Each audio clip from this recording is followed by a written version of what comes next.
Hello and welcome everyone to our What's New in SAP HANA Cloud webinar. My name is Thomas Hammer and I'm the lead product manager of SAP HANA Cloud. And I'm super happy to once again be with you, having the opportunity to talk about the latest innovations that we have introduced to SAP HANA Cloud, now with our third quarterly release for this year, which finally made it into the product last week. And therefore, we're very happy to introduce also some of the great key innovations today to you. As usual, I'm not just here on my own. I have a bunch of experts with me that will guide us through the entire, let's say, set of innovations that we want to introduce. So on the next slide, we can see the product experts that will be introducing topics today and that I'm very glad to hand over for the very specific sessions on some of the key innovations. On our agenda, you can see that we're, let's say, covering all of the different sections of HANA Cloud, which is being shown on the next slide. First of all, we will talk about the SAP HANA database and some innovations that have been introduced specifically for the HANA database as one part of SAP HANA Cloud. Next, we will be talking about the data lake in HANA Cloud. Here also we have some very great news and exciting news to share, and definitely you should not miss that as well. And then we will also go into the details of the innovations that have been introduced to our tooling environment that we provide for HANA Cloud, as well as our clients. So definitely stay tuned for that. And then in the end, we will wrap it up with, again, another great set of innovations and news that you should not miss. And that's now basically the point in time for me to hand over. Just a quick final remark. Of course, the session is going to be recorded and will be provided to you as all the previous sessions. You can make use of our YouTube playlist to replay the sessions as well.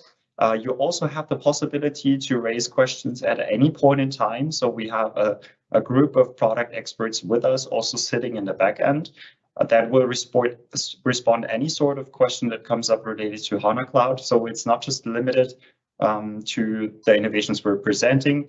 So it means any question that you currently have in mind related to HANA Cloud, please feel free to share it, and we will do our best to respond to it as soon as possible. And now, basically, let's dive into the first big bunch of innovations, taking a look at the SAP HANA database. And to do so, I'm very glad to hand it over to Shabana, who will guide us through the new innovations in the area of multimodal data processing. Shabana, the stage is yours. Please give us a tour to what's new in HANA Cloud. Thanks, by the way, and hello, everyone. So I'll be talking you all through the newest feature additions in SAP HANA Cloud's multimodal capabilities. Let me move on to the next slide there. Okay, so there we go. Starting off with the graph engine first. We now have two new graph algorithms, that is the betweenness centrality and PageRank. Let us first see what is betweenness centrality algorithm. So this algorithm assigns value to any vertex or edge in a graph to figure out how many shortest paths diverge out of any vertex through the edge, basically giving an info on amount of the influence a node might have over the flow of information in the graph. So it can be applied to both weighted and unweighted graphs. For the weighted graph, for the unweighted graph first, the shortest path is something similar to using the breadth first search. And for the weighted graph, the shortest path is figured out using Dijkstra's algorithm. So in case of empty graphs, where we have just the nodes but no edges between them, the betweenness centrality is 0. Because we don't have a way to find shortest paths between the vertices that are not even connected. And in the chain of vertices linked through edges, the middle vertex tend to have more betweenness centrality value since the shortest path flows through them always. And in case of complex graphs and clusters, the betweenness centrality is higher on the vertices. That kind of connect the graph clusters. So we have that as an example here. So this node 8 connects the clusters on left and right, and it is tend to be having the highest betweenness centrality. And for the betweenness centrality algorithm, we have two variants. That is the vertex centrality and the edge centrality. Coming to vertex centrality, this can be called in a graph directly. For the edge centrality, sometimes it's necessary to also involve the vertex centrality. Hence, we have that involved in the syntax. So we can take a deeper look at them when we move to the demo. And quickly, I'll move on to the next algorithm, that's the page rank. And at the end, finally, we will have a consolidated look at the demos.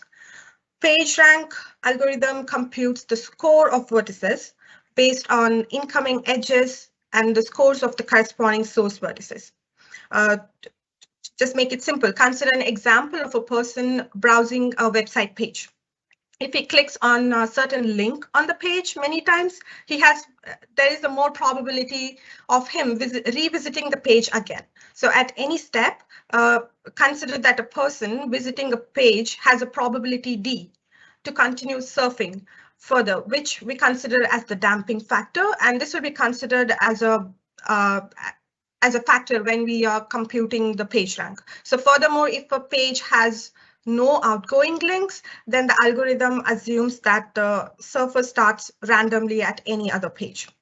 So it is basically like mapping of nodes to rank value based on how many times the node has been visited in a graph.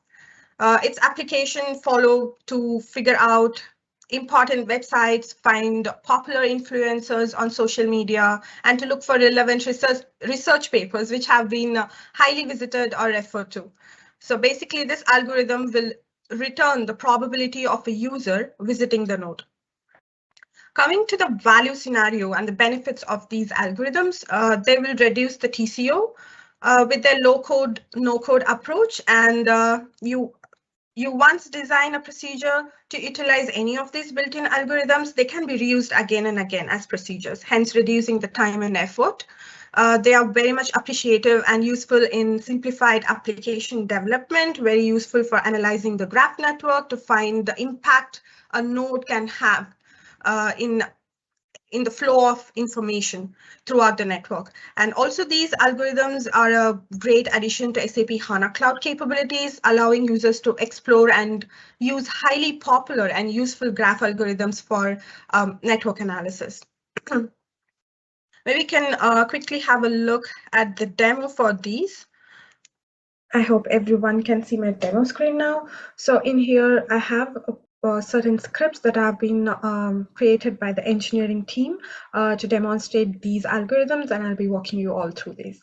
So the first script is for the betweenness centrality, where I'm kind of creating a schema first, and then I'm creating the vertices and edges that I would need. So I have this particular set of vertices and then edges between these vertices defined. And then moving on, I have created a graph workspace so that I can visualize the graph that I'm going to create on top.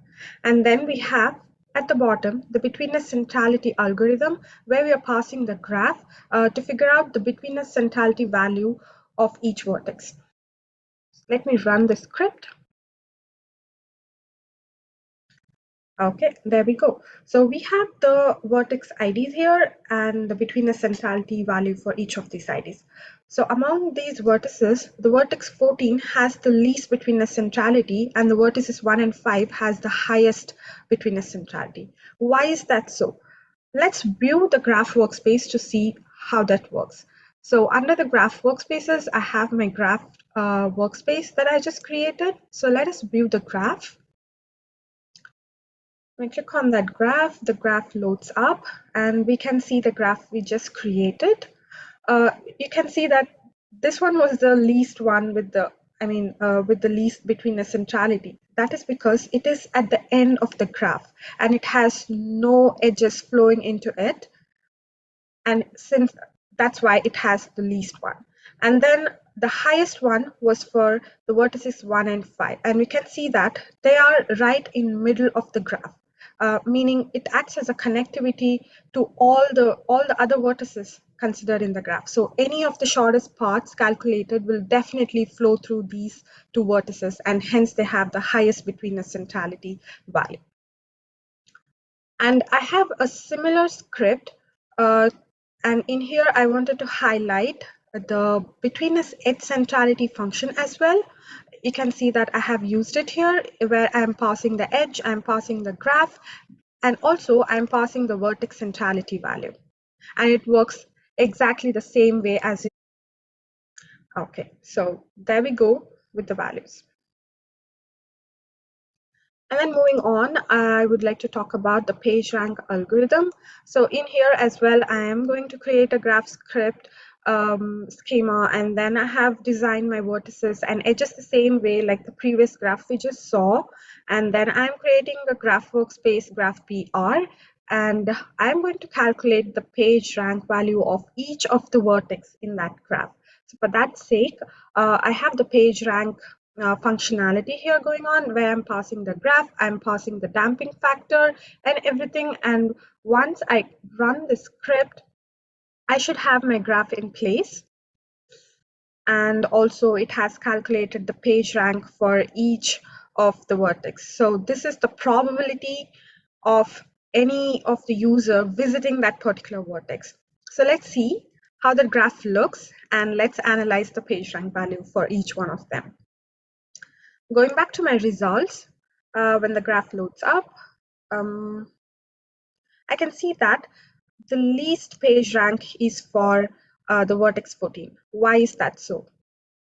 That's just because it's at the end of the graph and it has no incoming edges to it, but it has just one outgoing edge from that. We can see it has 0 incoming edges, it has 1 outgoing edge, and there is a least possibility that anyone will come back and visit to this page since we have no incoming edges here.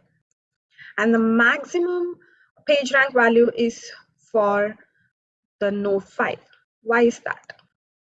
If you look at node 5, it almost has 2 incoming edges and 1 outgoing edges. And also from this graph, we can visualize that any person visiting any of these 4 vertices will definitely have a probability to visit this vertex because all of them somewhere or the nowhere lead to this one. And the next least is for the page 2. Why does this have the highest page rank probability? That's because 5 has the highest page rank value and this is the second one, because anyone visiting this page, there is also a probability that they'll flow into here. And also the page rank of a vertex will definitely depend on the probability or the page rank of the previous vertex. Since this has the highest, this tends to have the second highest. That is what we see from this table. Okay, so that was the demo on the graph engine algorithms. Moving on, we'll switch to the JSON document store and see what is the new addition there. So I'll be giving an overview here on the new function we have that allows the users to choose between the JSON object expression and JSON string in the update statement. To start with the problem statement, so far in update statement, we don't have any way to update the JSON array with the JSON string as it is or in the single quotes. In the insert statement, it is possible to insert a JSON string as it is or by just specifying it in double quotes. So looking at the example here, I'm creating a collection C1 and would like to do some inserts. So insert. In the first example, we can see that here we insert a JSON object expression in single quotes. That is in the kind of string literals, and it is possible. And then in the next example, the statement uses a double quotation mark, which is a valid string indicator in JSON string. And if we just wrap the whole of this a JSON string with a single quotation mark, it is possible to insert a JSON string as it is in this case. So insert works perfectly fine. So coming to how the update function has been behaving so far. Since the key is on the left-hand side and the value we need to update is on the right-hand side. So if you just use the single quotation mark here, just like how we used it in the insert statement, there is no way to differentiate if it is a statement starting with a bracket or if it is a JSON array. So Even the bottom of this might look all okay, but since this is a JSON string here, this cannot be consumed directly by an update statement so far. So what is the update now? So in order to make this difference more accurate, we will be using the pass JSON function with the JSON string as it is. So it can also be further applied to directly pass a JSON column for update, which is in scope for future releases. So the parse JSON function will transfer the JSON string to a JSON data type. So this is how it is making it feasible to use with the update statement. So this function will also be supported with the where clause. And to see this, finally, I'll end with the demo. Let me bring back my demo screen again. Okay. There we go. So on this one, first, I'm going to create a schema to work onto this one. That worked well. And then I'm going to create a collection and insert few values into here. We see that I have inserted arrays, JSON strings, string literals, all of it here, and also with some Boolean values that we can see. Let me create the collection C1. And now we'll see all of the values into my collection. We see all of them here. Now, coming to the parse JSON functionality, it allows you to choose a column or a row based on the key value that we have provided here. So we do see the key values here. So if I want to just select a row in the collection with a key value 1, click on this one and I get that. And what if you want to select or verify it with the Boolean value in there? So I'm going to select it with a value true. I click on run and I must be getting the key value 4, which I do. And then the final one, which allows you to pass a parameter. We just have a question mark in the function bar here, and it is asking you what is the value you want to pass for the value. Okay, so for the value, maybe I'll just pass like 1, 2, 3. And I must be getting the key value 0 because it has the value 1, 2, 3 here. And I did get it. Moving on, how it works with delete. So if I want to delete something from my collection, so I am here choosing to use the ID. I'm going to delete it based on that. So it has a question mark. What is the ID that I want to delete? So I'll have 0 here from this one, the key 0.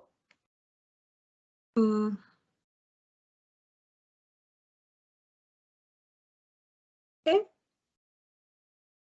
And with that, it should have been deleted. And then we go on to the update statement where I want to add a new element into my JSON string. And here I'm going to run this one. And it is asking to which key I want to add it. And I'll input it as maybe 1, key value 1, and I run it. So it is done. And then I want to update all the rows in my collection with another extra array that has 3 values, but 2 of the values are null and the third value is set to 9 and 30. I want to run that. And finally, the last one where I want to update the array element 2 with some value. Let's say I'll put a value 11 and then click on. So that must have been done. So let me look back at what are the changes that I did to my collection overall.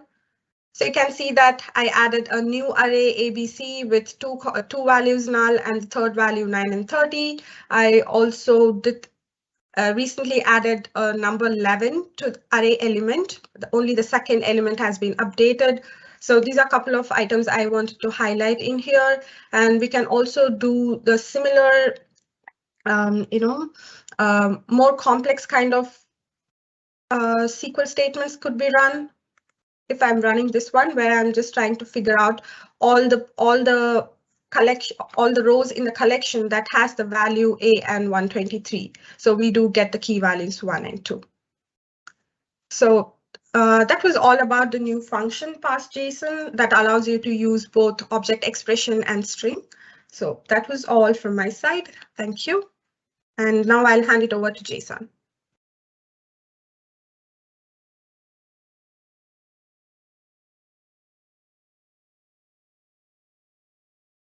We cannot hear you, Jason.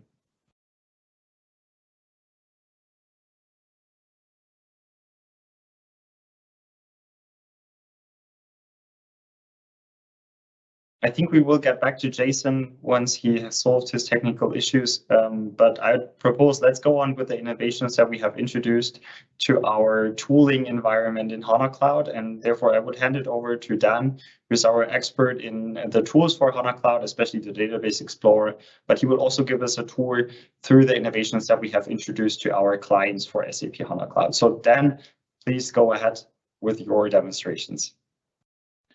Thank you, Thomas. Let me just advance the slides here and we'll get started. Yeah, so again, my name is Dan Van Leeuwen, and I'm pleased to have the opportunity to highlight a few of the new innovations in the SAP HANA Database Explorer, as well as the SAP HANA Cloud clients. So let's get started with a demo. So here I've got my SAP HANA Database Explorer, and I've got connections to my SAP HANA Cloud, my in-memory column store database. I've got a connection here to my Data Lake relational engine, my disk-based column restore, as well as my Data Lake files container, which allows me to store objects of structured storage, such as CSV files or Parquet, as well as semi-structured files, such as JSON documents, and finally, unstructured files, such as images or PDF files. What I'd like to do now is I'm going to demonstrate a new feature in the Export Data Wizard for a HANA connection, where I'm going to be able to export into my Data Lake files container. So let me do that now. So I'm going to choose to export some data. The first thing I need to do is to select a schema for my export. And I'll choose one of my files or one of my tables. And as mentioned, I can now opt to export into the Data Lake files container. And let me do that now. To do so, I need to provide a database credential, and I've already created one of these. And the credential just basically is something you store within your PSC file within the database that contains the certificates that you would use to access your Data Lake file container. And I do want to point out that there is a tutorial here that provides some more details on how to do that. So particularly within the tutorial here, there's a section on using Data Lake files for export and import. Okay, so additional to that, you need to provide the REST API endpoint for your Data Lake file container. So I've got a drop down here of all the different REST APIs that I've endpoints for Data Lake file containers that I have within my Database Explorer. And then I'm going to provide a file name for my export. I can choose to export the file in a variety of different formats, such as CSV or Parquet. I can choose to include the column names in the first row of the export, and I can specify some information about the delimiters for the file. So, if I want the rows to be, or the fields to be separated by commas or semicolons, or I can just choose the defaults. After I choose export, a few moments later, I'll see information that the export succeeded. And if I go to my Data Lake file container, I can see that I now have a new file here called the reservations.csv. Of course, I can view that file. And I did want to point out that data that you've exported into your Data Lake file container, you can still access that data through a SQL on Files feature. So you can create a SQL on Files table that would then be backed by the exported CSV or Parquet file. That would allow you to continue to access your data with lower cost storage. Okay, so in addition to that, the next feature that I want to show is around the new snapshot wizard. So within my Data Lake files container, whenever there's a change made, there's a snapshot taken, and those snapshots are preserved for up to 14 days. And I can sort of go back to a previous point in time and look at the contents of my Data Lake files container. So to do that, I'm going to open this wizard. And what it'll allow me to do is to specify if I want to restore the entire container, so the sort of the root of it, or am I going to restore just a subset, so a certain folder? And what I'm going to do now is I'll revert back to a previous point in time, say 5 minutes ago, before this reservation.csv file was added as a demonstration. So again, I'll just come up to the picker here, and I could just pick a point in time in the past. And after I press restore, we'll see that the folder is refreshed and the file is no longer there. And there it is. All right, so let's jump back to the slides. Yeah, so again, just wanted to highlight that if you're moving data from your HANA Cloud instance to your data lake file storage, it's a great lower cost storage option for infrequently accessed data. And for the data lake file, sorry, for exporting, and for the data lake files container, the other point I wanted to make here is that the REST API is also available. So you can also make use of the snapshot ability through the REST API. Okay, moving on to the HANA Cloud Client new features. I want to highlight a few new features here. The first one is the ability for, or the new API for the Node.js driver. So there is now a new connection pool API, and it provides improved performance when making multiple brief connections to your SAP HANA database. So when you initially make that connection to your HANA database from your client, there's some handshaking that has to happen. There is, the authentication that has to happen. And if you're able to have a pool of these connections that have already been established and make use of that pool of connections, you can improve your performance of your application. So how do you do that? You specify a set of properties for the connection pool. So you specify how large that connection pool could be. You can specify information like what happens with when you take a connection from the pool. Should there be a ping done just to ensure the viability of the connection or not? And for example, how long should connections be stored within the connection pool? So the default is 1 hour. And then once you do that, you call the new API called hana.createPool. You specify the pool properties, the connection options. You then request to get a connection from the pool, use that connection, and once you do a disconnect, the connection is returned to the pool. And there are a few different APIs that you can use to see how your connection pool is being used. So you can see, how many connections are currently in use and how many connections are currently stored in or are waiting in the connection pool. And just again, want to highlight a few of the resources here. So obviously the documentation, and there is a section here in the Connect using SAP HANA Node.js interface tutorial. Okay, the next feature is also for the SAP HANA Cloud client. There is a new platform that's provided, so we now support, as of the QRC release, support Linux ARM64, and a particular example of that would be the AWS Graviton. And if we jump to the AWS or Amazon EC2 site, we can see what they have to say about their experience with using these ARM-based processors.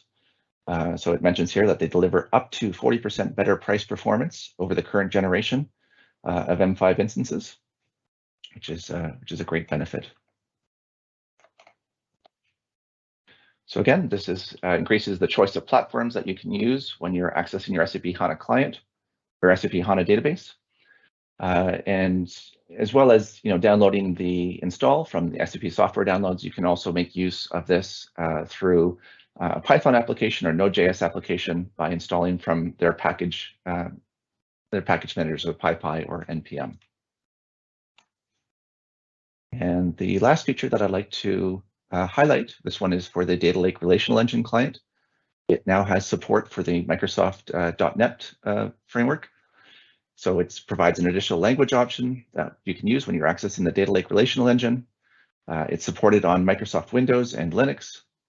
And I did want to mention that there is a tutorial that is available that provides an example of just creating a .NET sample that connects to your Data Lake Relational Engine, and also provides some information on debugging the applications, for example, using VS Code.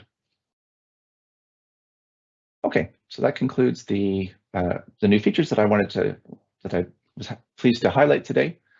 And with that, I'd like to pass this on now for some further innovations from my colleague, Tom Slee. Thank you, Dan. Let me take over the screen here. Okay, thank you for spending your time with us today. As you know, we think SAP HANA Cloud is certainly valuable in itself, but it's also one citizen in the bigger world of SAP Business Technology Platform, or BTP. And if you're not deeply immersed in the world of BTP, this new feature may be just a bit confusing. So in this 10-minute section, I'm going to walk through what multi-environment support means. The short version is that the way HANA Cloud fits into the world of BTP is changing as BTP itself evolves. And this has a number of impacts. So here I'm just going to address those in column 1. HANA Cloud is moving from the Cloud Foundry user authentication and authorization system to a BTP-wide sub-account model. Now, I'll say what that means in a minute. But so much of enterprise computing is about managing authentication, authorization, and roles and that kind of thing, that I think this is an important step forward. And it brings 2 benefits for BTP users and account administrators. First, it gives you single sign-on for users. You can define, if you're an account administrator, you can define users and groups in your organization's identity provider and link those to HANA Cloud roles. So you don't have to manage your users in 2 places. Just to be clear, the users we're talking about here are what BTP calls business users. That's the people who use HANA Cockpit Database Explorer or HANA Cloud Central to provision and manage databases. So it's your DBAs and your developers. HANA database users, or data lake database users, defined with a create user SQL statement, that's a whole separate topic, right? That's a different thing. Second, BTP has the concept of a role collection in a sub-account. That's a bundle of roles that you can collect together and assign to users or groups with one action. So you can now add HANA Cloud roles to these roles collections, along with roles for other applications or services that a particular project might need. So you can put them together with Business Application Studio roles for your developers, then assign that collection to your developers, and they have all the permissions that they need in one action. Now we'll come back to this slide at the end, but just for now, I want to highlight the top item on the 3rd column. And that is, if you're comfortable with the Cloud Foundry environment, you don't need to change right now. Those tools will continue to be available for some time yet, and you can choose when to make the move. So with that, so you can relax a little bit. So with that said, let's go on a bit and see what the change means. BTP supports a number of what it calls environments, and these are the platforms on which you develop and run your business applications. So Neo has been one of those for a long time, and Cloud Foundry is the other one. And we always say HANA Cloud is on Cloud Foundry. There's a new one called Kima, which is based on Kubernetes. Now, all the HANA Cloud databases and infrastructure, they run on a separate set of Kubernetes clusters in the same region as other BTP services. But we've always said HANA Cloud is on Cloud Foundry. So what do we mean by that? What we mean is that all the provisioning and management of HANA Cloud databases takes place through Cloud Foundry. So the HANA Cloud tools, for example, run in Cloud Foundry, and they use the Cloud Foundry authentication to manage access. If you use the CF command line interface, that goes through Cloud Foundry too. Here's another way to look at it. If you're an account admin in BTP Cockpit, then everything that you do with HANA Cloud gets done under the Cloud Foundry branch of the navigation tree over here on the left. You assign quotas to spaces, which are Cloud Foundry concepts, and you grant space developer permissions, again, a Cloud Foundry concept. And if you want to navigate to HANA Cloud, you do so from within a Cloud Foundry space. So the end result of all this is that a HANA Cloud database is associated with a Cloud Foundry space in BTP, and you need to be a member of that space with space developer permissions to work with it for development or whatever. Not for SQL connectivity, as I say, that's separate, but for any management, provisioning, and business application studio development work. So here is how things change if you switch over to the multi-environment tools and APIs. This is for account admins from within BTP. So first, you manage role collections within a sub-account. So we're not on the left-hand side here, we're right at the sub-account level, along with all the other BTP roles. There's no Cloud Foundry space here. Second, you can do what we call, oh yeah, so that's another screenshot showing assigning roles to users, again, users of the sub-account. And then finally, within the trust configuration of a sub-account, you can do what we call establish trust between a sub-account and a custom identity provider, perhaps through the SAP Identity Authentication Service, and that can be a proxy into your own IDP. So what this means is that a lot of tasks that used to be space specific are now done at the sub-account level. And this is where it may take some thought on your part how to set things up. You may want to use the directory feature of BTP, in which many sub-accounts can be grouped inside a single directory, so you don't have to repeat actions over and over again. And if you want to automate your work, the recommended tool is going to be the BTP command line interface, and that's used to handle other aspects of BTP accounts. All that's there to explore. You can carry on as you are for now, or you can set up a sub-account and explore this way of operating. Now, this is a very high-level perspective, and I haven't even covered the getting started points of this. So 2 points. First is, these features do require a new service plan that is getting rolled out over the next 2 weeks. So if you're feeling enthusiastic and you want to jump right on this, you may have to wait a few days before it reaches production environments. Second is, I have not covered the mechanics of how to get started. That is available. I've written a couple of blog posts, so there's one that's public now, there's a part 1 and a part 2, and part 2 goes over through the mechanics of how to get started once this hits the production environments. And so to review the other things here, I've already said enough about the first column, but this is also a move forward for HANA Cloud as a citizen of BTP. In addition to BTP, as I say, there's a new runtime environment called Kima based on Kubernetes, and a lot of people are using that for development now. And it uses a container model for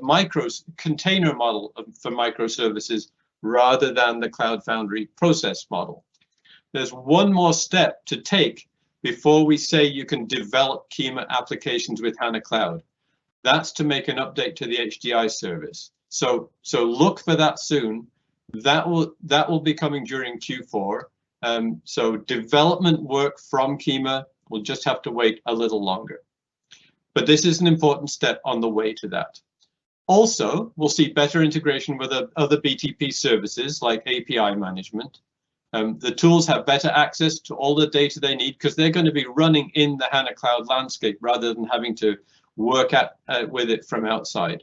So we hope this will bring new innovations like customer-facing management APIs in the not too distant future. And finally, just to repeat and reassure you perhaps, the existing Cloud Foundry tools will continue to be available for some time. So it's not an immediate switchover. You can choose when to make the move. The new tools also, I say new tools, but this is not a rewrite. These are basically the same set of tools you've had before, HANA Cloud Central, HANA Cockpit, Database Explorer, but running in this new environment. So you won't see a lot of big changes there right now. That said, many new features from here on will be implemented only in the multi-environment branch. So with that, I'm going to pass you back to, I think, to Thomas Hammer. Will take us through to the end of the broadcast. Tom. Perfect, Tom. Thanks for giving us insights into the new multi-environment support. And now let's give it a try if we have Jason, meanwhile, on board. if he can speak to us after the technical issues that we were having. Jason, are you with us? Yeah, can you hear me? Yes, we can hear you. Perfect. Perfect. It would be great if you could guide us through the innovations of the data lake and give the audience a quick update on what we have introduced for the data lake specifically. Yes, so we can just go to the slide. Apologies for the disconnect there, just as I was about to speak. The QRC3 release of the data lake has a great new feature. Not a lot of user-facing aspect to this feature, but under the covers and related to TCO, there's a huge amount of benefit. So as you might know, the existing relational data lake engine was based on the on-premise IQ technology and used traditional block-based storage to provide durability for the data that you put in the data lake. Of course, this enabled us to get our service available and out in a short amount of time, but we had complete confidence in the quality and the depth of functionality that it provided. However, there were some drawbacks with this. So, for example, when you provision a relational engine instance, you have to pre-provision your storage and you have to grow it yourself when it gets full. In addition, the amount of storage you provision had a direct impact on the I/O performance of your instance. Now, starting with QRC3, the data lake relational engine will now leverage the HDL file storage for its database files. So in other words, this means that we now store the HDL data lake relational engine's data in object storage. This resolves many of the drawbacks I just cited and provides a bunch of other benefits. So, for example, first, you no longer need to pre-provision storage. Storage will dynamically grow and shrink based on the amount of data you have stored. This also obviously makes provisioning simpler since you no longer need to supply a size for the relational engine. And note that the ability to shrink is something that we haven't been able to do before that we can do now. The cost of storage goes down because storage is elastic and grows and shrinks based on your usage. This will potentially provide significant savings for data storage at rest.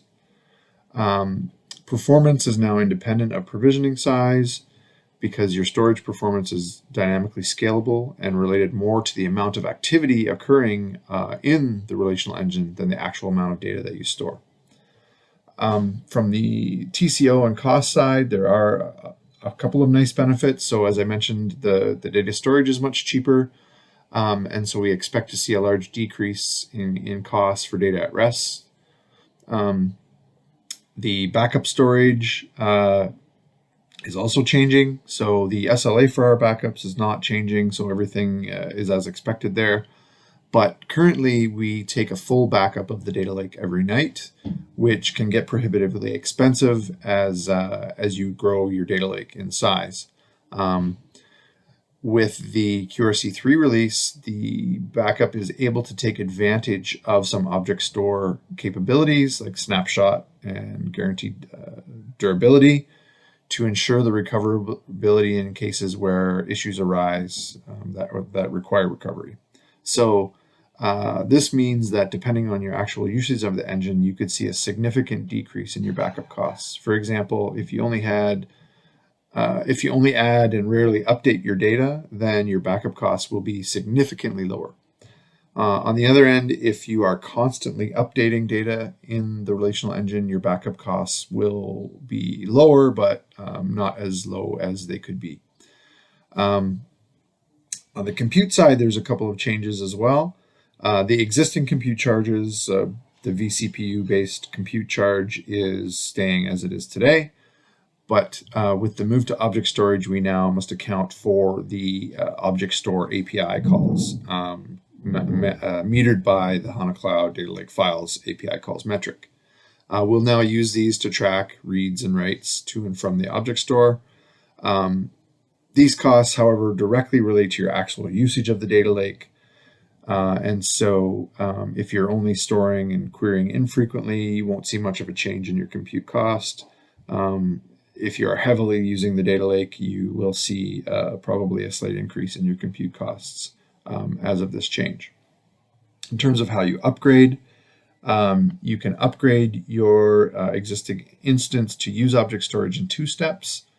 The first step is sort of a regular upgrade in HANA Cloud Central. You upgrade your instance to the QRC3 release. That will upgrade you to the latest software for the Data Lake Relational Engine. And then after that upgrade completes, a day or two later, you will see another upgrade available in HANA Cloud Central via the same mechanism.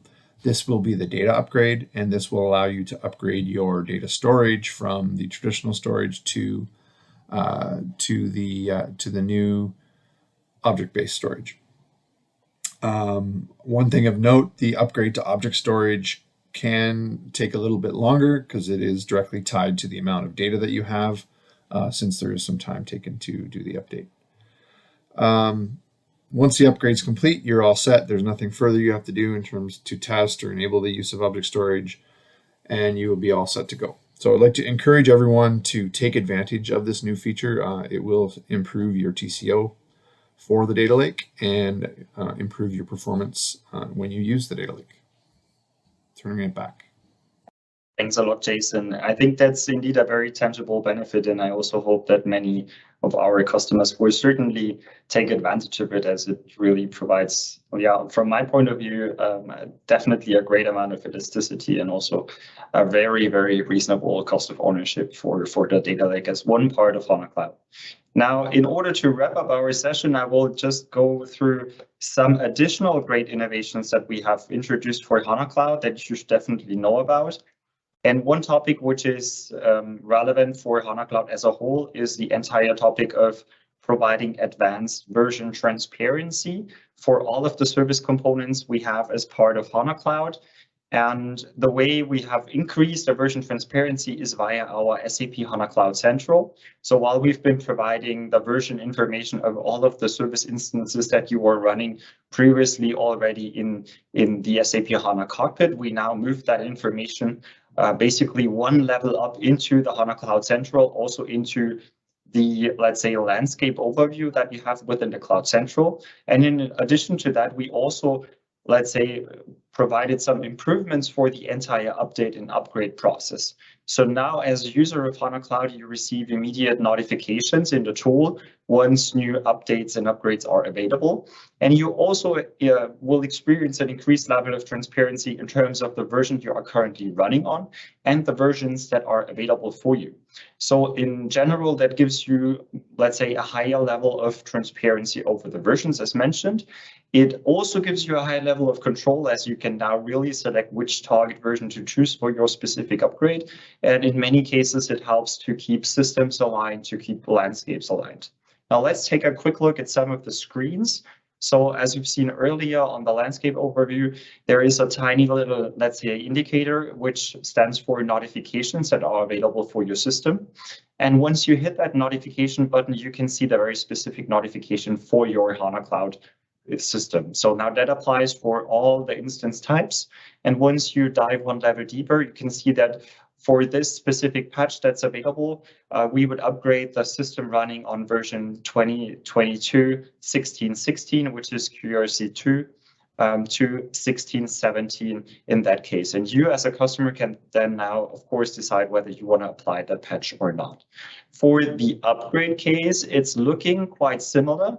But here as well, you now have the freedom of choice to pick which version you want to upgrade to. And I think that's a great improvement, as we've previously only been supporting the upgrade to the latest version.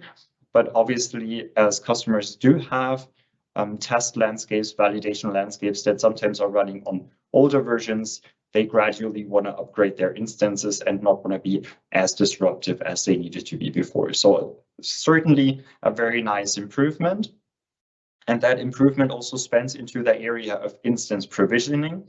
So now also when you provision an SAP HANA database inside of SAP HANA Cloud, you have the possibility to choose the very specific version for your SAP HANA database. We always support the latest 3 versions, as we do also in, let's say, the regular maintenance cycle of HANA Cloud. So it means you can always provision the latest 3 starting from the point in time you want to provision your instance. So that was a quick update on the new version transparency and control that we have introduced, from my point of view, a big improvement, and also a functionality that will ease managing and administrating HANA Cloud as a whole quite a lot. In addition, we want to give a quick update on the data center availability of HANA Cloud as usual, and as this is almost part of every quarterly What's New webinar, we're giving an update on the data centers that are coming up new, that are now available as part of the product, and we're happy to announce once again a new data center coming up. This time it's in Switzerland on Microsoft Azure. We are introducing in October a data center which is fulfilling the so-called EU access only regulation, which is a restricted environment and an offering from SAP as a whole to make sure that we're be able to let's say comply with European law. And I think that's a great addition to the already quite broad data center coverage that we can provide with SAP HANA Cloud. Now let's look at some additional news that I definitely want to cover today as well. First of all, I want to quickly talk about our early adopter care project for SAP HANA Cloud. We've been running these projects already for quite a while now, but with a different focus. We've been supporting projects that span, let's say, end-to-end more or less over the entire implementation phase of HANA Cloud as a foundation for your database scenarios. Now we're focusing on specific parts of the product. To be very precise, we want to look into machine learning and advanced analytics. We want to focus on our smart multimodal capabilities, and we also want to support hybrid landscapes and replication scenarios. And if you're interested in or even planning to set up one of these scenarios with your company, with your users, then please feel free to approach us. We're happy to support these projects also from product management and with our dev angels that we're always bringing in. So registration is still open. If that made you curious, take a look at the links that we will certainly also provide after the session.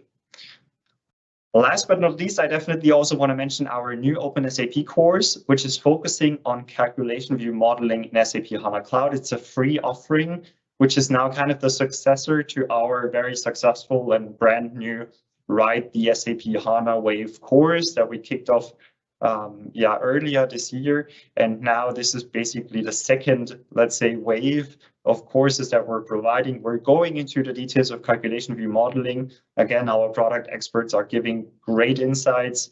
They help you get started with calculation view models and really go into the details as well. So I can highly recommend joining the course.